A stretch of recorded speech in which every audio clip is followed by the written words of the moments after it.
Doğa ve kültür savaşı Batı'da ve Doğu'da nasıl yansıyor? İlk önce şunu belirtmem lazım. Doğanın kendisi doğa menşeili olmasına rağmen doğayı karşısına alan yegane varlık insandır. Bu bir kere çok önemli bir tespit. Bir kere bu çok travmatik bir tespit. Hem Doğu kültürü için hem Batı kültürü için. Doğudaki yaklaşım bu travmaya daha ziyade yine o ilksel ayrılmamış duruma dönmek şeklinde gösteriyor kendisini. Mesela Hinduizm'de ne vardır? Dünyaya gelmemek en iyi şey. Çünkü dünyada bütün görüngüler birer surettir, gerçek değildir. İşte cehalet peçesi dediğimiz şey, mayaların peçesi. O yüzden dünya yaşanılması zor bir yer ve kim dünyaya sık sık geliyorsa değişik şekillerle o çok tırnak içinde günah işlemiş birisi olarak karşımıza çıkıyor, değil mi? O yüzden asıl hedef, yani mesela Hinduizmin asıl telosu dünyaya gelmeyip ebedi huzura girmek. Nedir bu? Nirvana'dır, değil mi?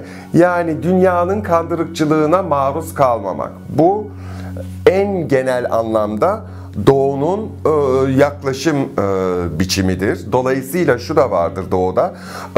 Böyle olduğu için doğaya karşı gelmek, doğaya şekil vermeye çalışmak,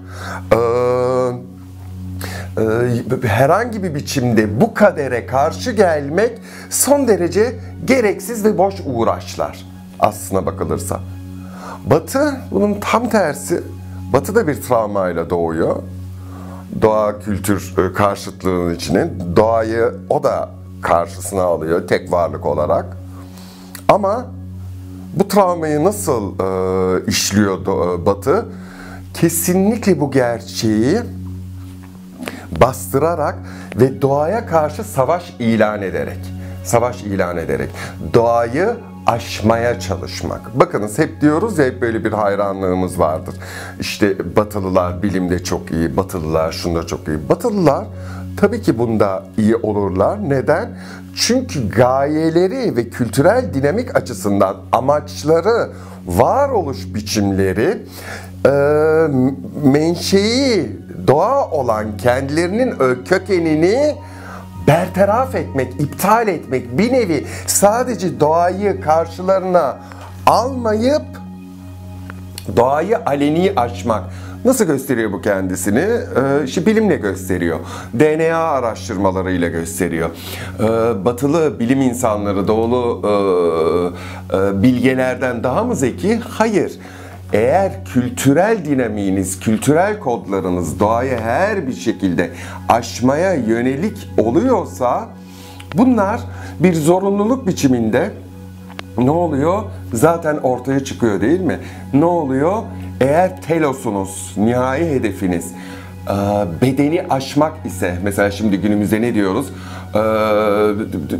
Posthümanizm diyoruz, değil mi? Ne oluyor? İnsanlar gitgide ne oluyor? İşte çip takılıyor, arkalarında banal söyleyeyim USB girişleri çıkışları var. Şeyde de var, bu Matrix filminde de var, hatırlayın. O telefon, arkalarının enselerinden bir jack var vesaire vesaire. Bunlar aslında korkunç birer ütopya değil. Son derece sado, doğaya zarar verme, doğayı aşma ve mazoşistik. Yani biz artık doğanın lanetlileriyiz. Doğa bizi böyle olduğumuz için reddetti. Düsturu arasında gidip gelen Batı kültürünün şeysi var. Söyleyin ismini. Böyle bir haleti ruhiyesi var. Edebiyata, mitleri tabii ki böyle yansıyor. Dolayısıyla şunu söyleyebiliriz. En genel anlamda Doğu kültürlerinde dünyaya gelmek kötü bir şeyse ve en iyisi dünyaya gelmemek ise, o zaman kültürel kod açısından neyin eksikliğini görüyoruz biz Doğu mitolojilerinde? Bizim Batı mitolojisinde apolonik düstur dediğimiz unsur Doğu'da eksik kalıyor değil mi? Demek ki Doğu trajik gerçeği, dünya aslında geçici bir sahne, dünya sadece bir tiyatro, her şey bir poz, bir rol, bir mask. Bunu Doğu kültürü baştan kendini bilme şeklinde, doğanın karşısında kendini bilme şeklinde içselleştirmiş durumda. Batı kültürüne bakıyoruz. Büyük bir inatla, büyük bir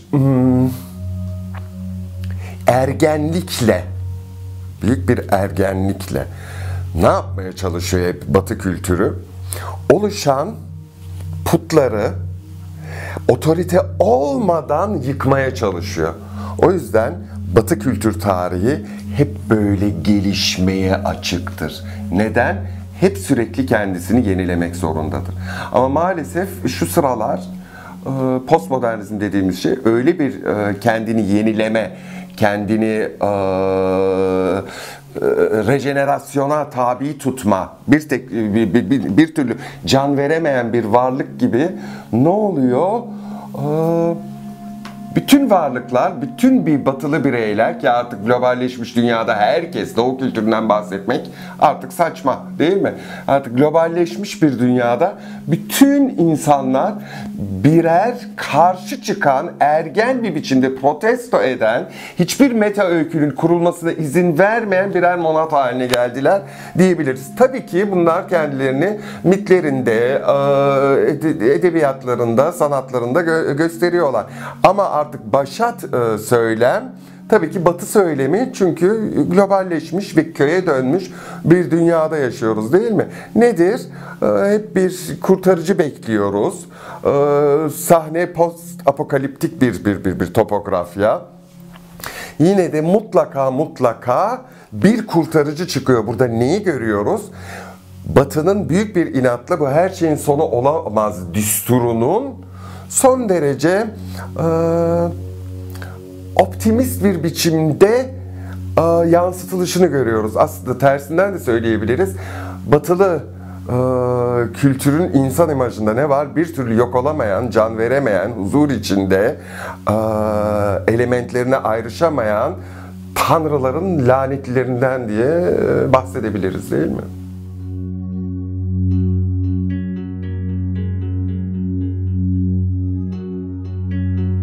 Doğa ile kültür uyum içinde olabilir mi? Gayet tabii ki olabilir. Gayet tabii ki olabilir. Ama bu nasıl bir şeydir? Doğa ile kültürün uyum içinde olması. Hakikaten küçücük dünyamızda atıyorum, afaki konuşuyorum. Yani istatistikleri bilmediğim için. Ama bütün bildiklerimden yola çıkarak hepsini böyle toplarsam şöyle bir şey söyleyebilirim. Yani doğa ile kültürün birbirine, daha doğrusu kültürün doğayı öteki olarak algılamaması için çok daha az insana ihtiyaç var. Yani şöyle, bizim dünyamıza yakışan, harmonik bir biçimde var olabilmeleri için dünyanın her bölgesine dağılmış, atıyorum 100 milyon nüfus ya da 500 milyon nüfus. Hadi bilemediniz, en fazla 1 milyar. Ve o sayının kalması, konstant kalması şartıyla. Doğa ile kültürün aslında sorunu yok. Kültürün doğa ile sorunu var. Doğanın hiçbir şeyle sorunu yok. Yani biz doğa ile kültür dikotomisi diyoruz ya. Fare dağa küsmüş, dağın haberi yok. Doğa öyle. Kültür kendini paralıyor, doğayı düzeltmeye çalışıyor.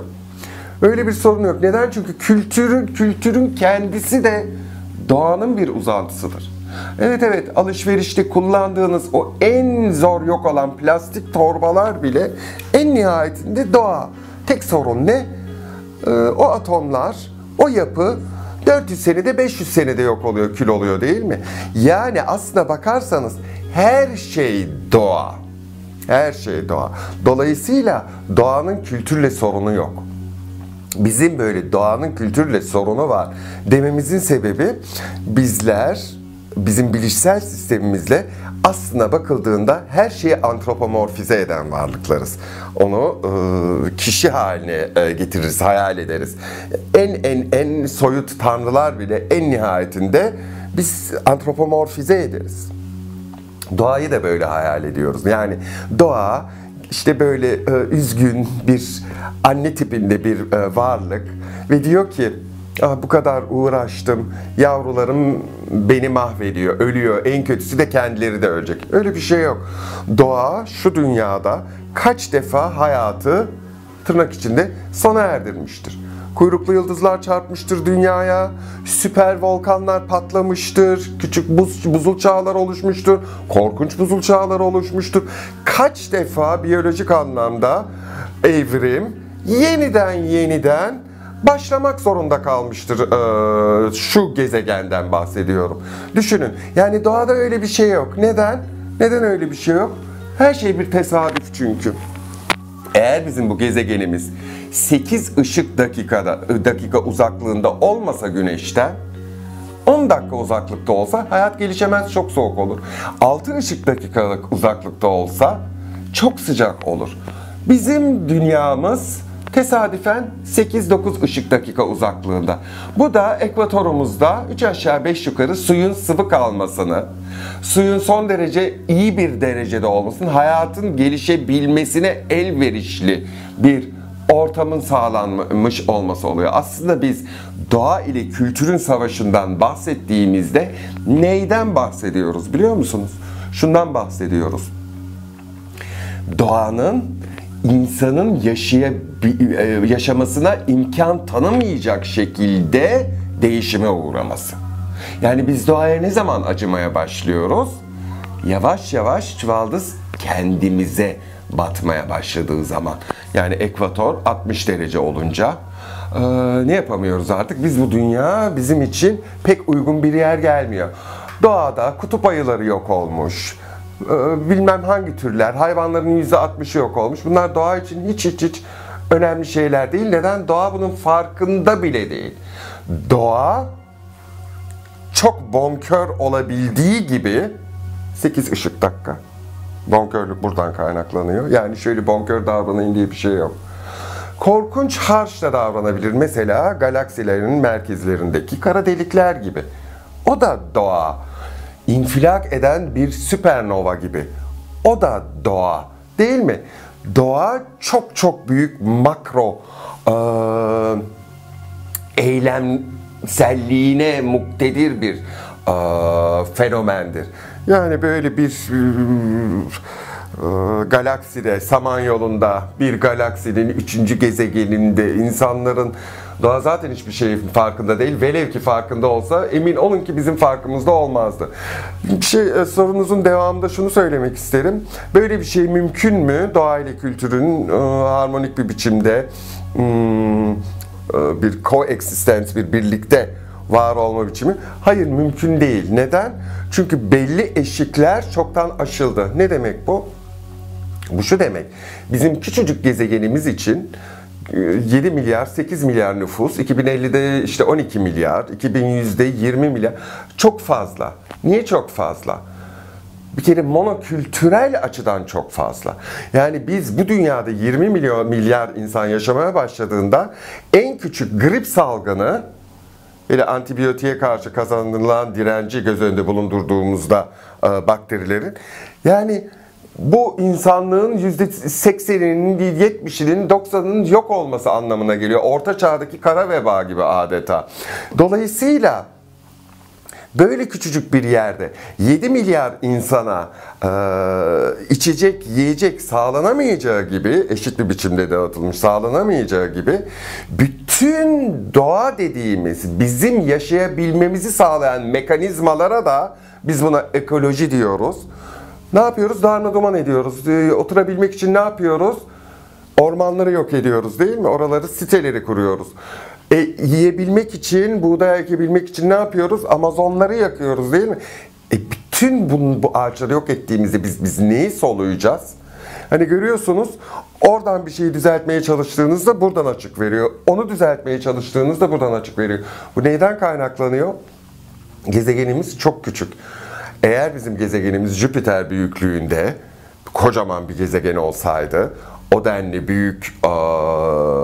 ham madde kaynaklarına, büyük okyanuslara, büyük yaşanabilir kıtalara sahip olsaydı belki sorun olmazdı. Ama kültürün şöyle bir iddiası var. Ve kültür derken ilk sorudaki Batı kültürünü kastediyorum. Kültürün şöyle bir iddiası var. Her şey bizim için, en nihai telos zaten biziz. Bunu biz nereden görüyoruz? Yaratılış destanının mitinden görüyoruz değil mi eski ayetteki? Tanrı ne yapıyor? İnsana uygun, insandan yola çıkıp bir evren yaratıyor değil mi? İlk önce yer ve göğü ayırıyor, sonra sular, sonra işte kara çıkıyor, sonra bitkiler çıkıyor, sonra hayvanlar. En sonunda Adem'i yaratıyor değil mi? Toprak ve sudan. Bu neye benziyor? Tanrı bir muhabbet kuşu alacak. İlk önce gidiyor pet shop'a, kafesine alıyor, suluğunu koyuyor, yemini koyuyor. Yani şu düşüncede ne saklı? Ne kadar antroposantrik olduğumuzu, kültürün ne kadar hepsi benim, ben istediğim gibi bütün bunların üzerine hükmedebilirim ve başka hükümdar, başka varlık benim yanımda, hayvanlar, bitkiler, bütün diğer yaşam biçimleri tanımıyorum anlamına geliyor değil mi? Dolayısıyla doğa ile kültür arasında savaş yok. Doğa dediğim gibi hiç farkında değil. Bütün ormanları yok edin, doğanın umurunda değil. Olmaz. Yani doğada böyle bir, doğa gayri ya da nasıl desem amoraliş dediğimiz yani ahlak mevhumu yok doğada. Böyle düşünmediği için, etikten yola çıkarak düşünmediği için filler yok olmuş, ormanlar yok olmuş. Hiç önemli değil. Çünkü doğa bonkör olduğu kadar korkunç da olabiliyor. Dediğim gibi bir kuyruklu yıldız gelir 5 kilometre çapında, dünyayı darmaduman eder. Zaten bütün tartışma biter. Hastalıklı olan Batı kültürünün evrildiği durumdur. Yani hem ölümsüz olacağım, hem her şeye hükmedeceğim, hem bütün evrenin tanrısı olacağım. Aynı zamanda bu doğa var olmaya devam edecek. Olmaz. Olmaz. Bu checklist çok fazla egosantrik bir haleti ruhiyenin oluşturduğu checklist. Yani bu kadar her şey bir arada olmaz. Ne yapmak zorunda? Kültür bazı şeylerden vazgeçmek zorunda. Yani Avrupa'ya bakıyoruz. İşte dünyayı kurtarmamız lazım, işte iklim değişiyor filan falan, ama gidin aynı Avrupa'nın sokaklarına bakın. Milyonlarca, sırf Almanya'da 3,5 milyon tane 250 PS üstü SUV var trafikte.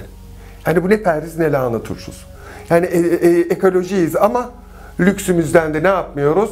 Vazgeçmiyoruz. Bisiklet, normal ölümlüler için diye bir düşünce var adeta.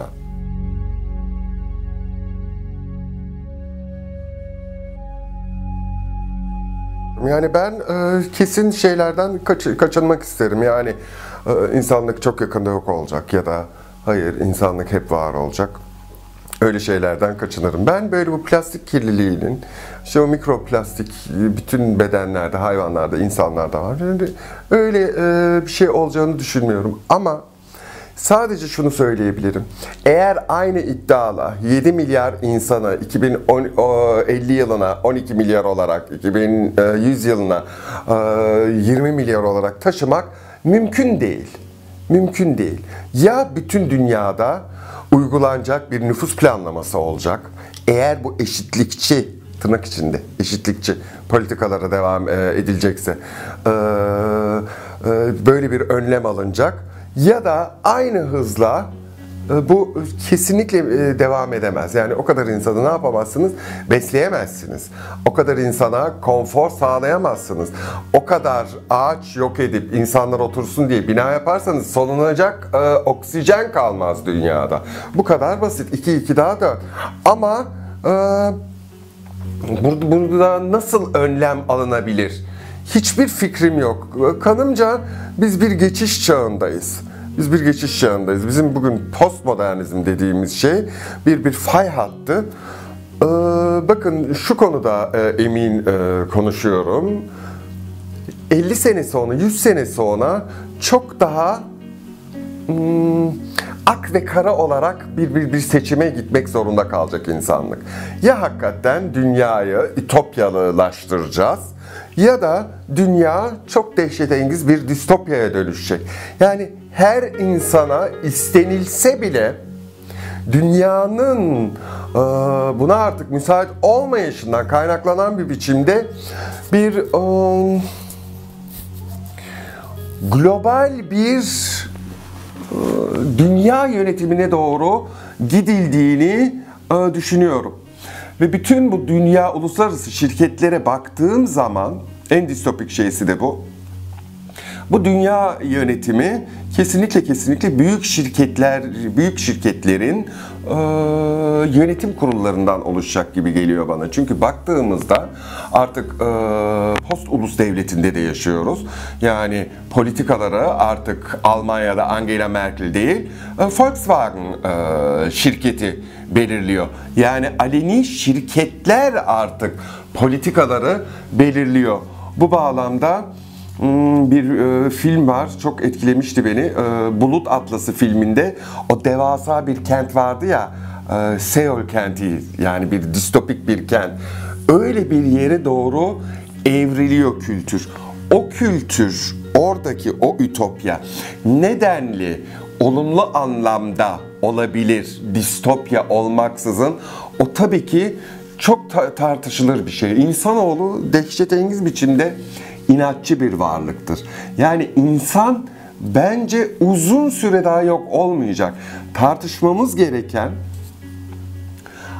adalet bağlamında bu survive eden, hayatta kalan kitlelerin boyutu, yani geri kalan insanlara ne olacak? Yani böyle devam edemeyiz. Ben bunu söylüyorum. İnsan ayakta kalır, hayatta kalır, tür olarak hayatta kalır. Ama bana şu sıralar çok distopik geliyor. Şeye ihtiyaç var. Tamamıyla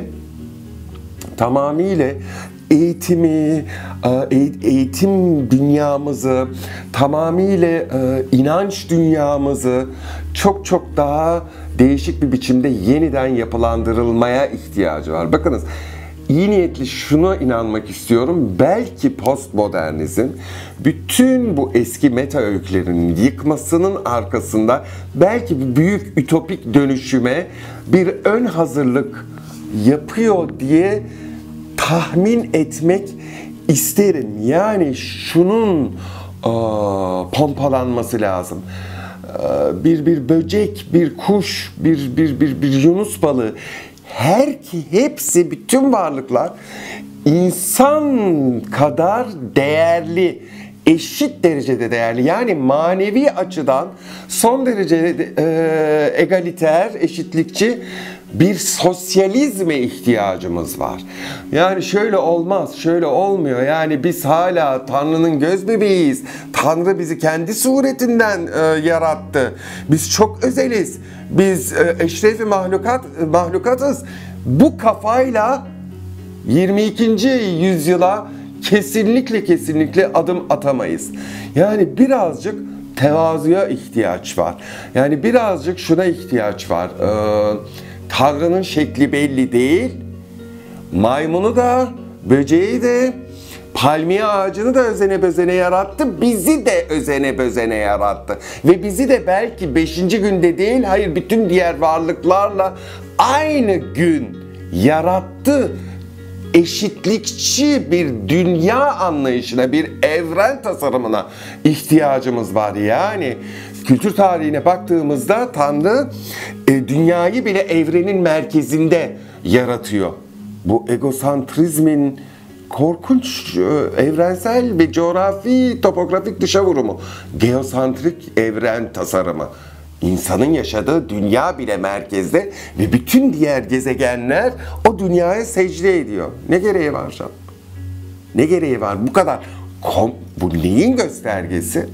Arnold Galen'e bağlayacağım. Arnold Galen der ki, Alman sosyolog, insan eksikli bir varlıktır.